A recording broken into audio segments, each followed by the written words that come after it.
आप सब बच्चों को एक सूचना बताया जा रहा है और आज 23 मार्च है ना। तो भारत सरकार का तुगलकी फरमान जारी हुआ है कि आप सब बच्चों का विद्यालय फिर बंद किया जा रहा है क्योंकि कोरोना बढ़ रहा है। शांत रहिए कि आपका विद्यालय आज से 31 मार्च तक विद्यालय बंद रहेगा, ठीक है। और आप सब लोगों को बताना चाहेंगे कि यही काम पिछले साल भी हुआ था कि एक हफ्ते के लिए लॉकडाउन किया जाएगा जब आपका एनुअल एग्जाम चल रहा था, और तब से लेके पूरा साल जो था वो विद्यालय बंद हो गया, जिससे आपकी पढ़ाई बहुत ज़्यादा नुकसान हुआ। और इस साल जब विद्यालय खुला, आपने किताब कापी अपना सारा व्यवस्था कर लिया, तब हमारे तुगलकी फरमान जो हमारे सरकार हैं वो अब आदेश कर दिए कि अब फिर जो है कि ये विद्यालय फिर बंद होगा। माननीय योगी आदित्यनाथ महाराज जी, मैं आपसे पूछना चाहता हूँ कि आप बच्चों के भविष्य के साथ और जो प्राइवेट अध्यापक विद्यालय में पढ़ा के अपनी रोजी रोटी कमा खा रहे हैं, उनके पेट पे लात क्यों मार रहे हैं? इन बच्चों के भविष्य के साथ खिलवाड़ क्यों कर रहे हैं? ठीक है, कोरोना अगर बढ़ रहा है, विद्यालय बंद था, पूरे साल में किसी एक अध्यापक ने, किसी एक प्रबंधक ने कभी भी विद्यालय खोलने के लिए कोई धरना प्रदर्शन नहीं किया और हम लोगों ने पूरा सपोर्ट किया।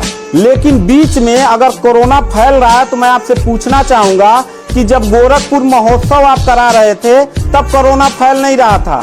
जब आप आके यहाँ पे इलाहाबाद के प्रयागराज में कुंभ का मेला लगवा रहे थे तब कोरोना नहीं फैल रहा था, जहाँ पे करोड़ों लोग स्नान करने गए। और अभी हरिद्वार में महाकुंभ का आयोजन आप करवा रहे हैं तब कोरोना नहीं फैल रहा है। बिहार में चुनाव हो रहा है तब कोरोना नहीं फैल रहा है। और विद्यालय जो बच्चों का सबसे देश की रीढ़ की हड्डी होते हैं, जिनकी बुनियादी शिक्षा, प्रारंभिक शिक्षा आप बिल्कुल बर्बाद कर दिए हैं पिछले 2 साल से, और अब जाके फिर लॉकडाउन आप लगा रहे हैं। तो आपसे पूछना चाहेंगे कि बच्चों के भविष्य के साथ आप मैच क्यों खेल रहे हैं?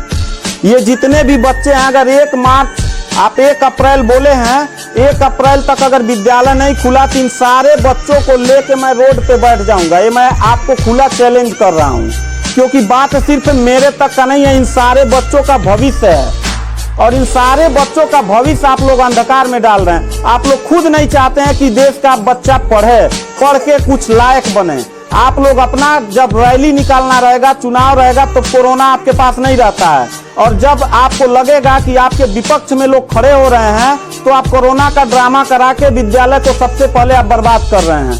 आप बताइए, विद्यालय में आप गोरखपुर जिले में 193 लोगों ने अपने विद्यालय की मान्यता निरस्त करा लिया। जानते हैं क्यों? महंत योगी आदित्यनाथ जी, क्योंकि वो लीज पे चलाते थे और उनका भाड़ा हुआ करता था 40,000 45,000 रुपया मंथली हुआ करता था। वो भाड़ा न चुकाने के वजह से, चूंकि मालिक को भाड़ा चाहिए, उन लोगों ने अपनी मान्यता निरस्त करा दिया। और सरकारी जो स्कूल है उनकी हालत तो पहले से मतलब खस्ता हो चुकी है। तो ऐसे कंडीशन में गार्जियन करे तो क्या करे और हम अध्यापक करे तो क्या करें? ये जितने भी 16-17 स्टाफ हैं, इन सब लोगों की रोजी रोटी चलती है इन बच्चों के और इस विद्यालय के संस्था से।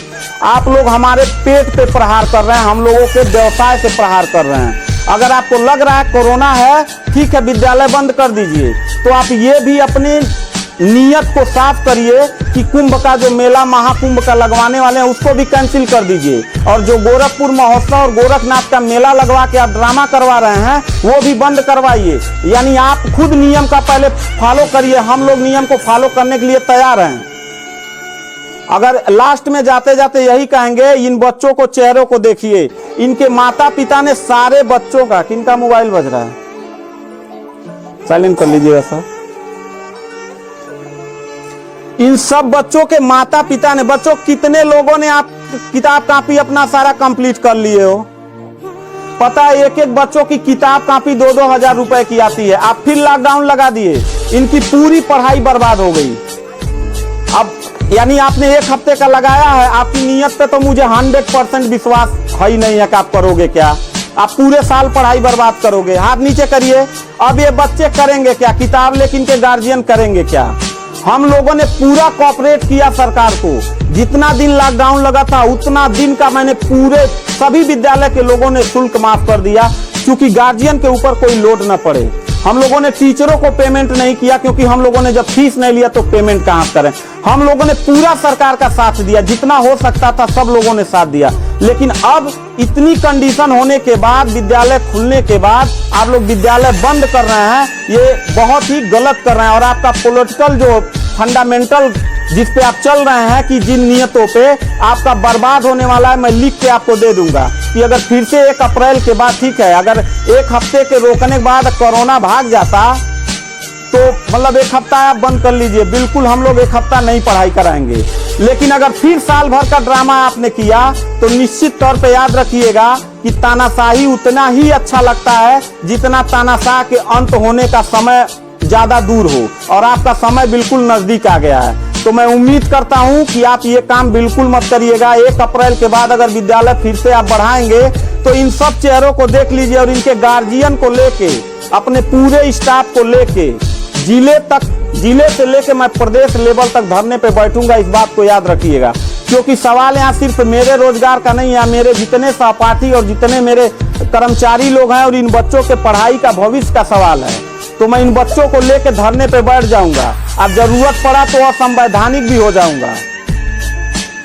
इसी के साथ मैं सरकार से रिक्वेस्ट करूंगा कि अगर 1 हफ्ता में बंद करने से कोरोना भाग जाता है तो हम सब लोग आपके साथ हैं। अगर नहीं भागता है तो 1 अप्रैल से छोड़ दीजिए।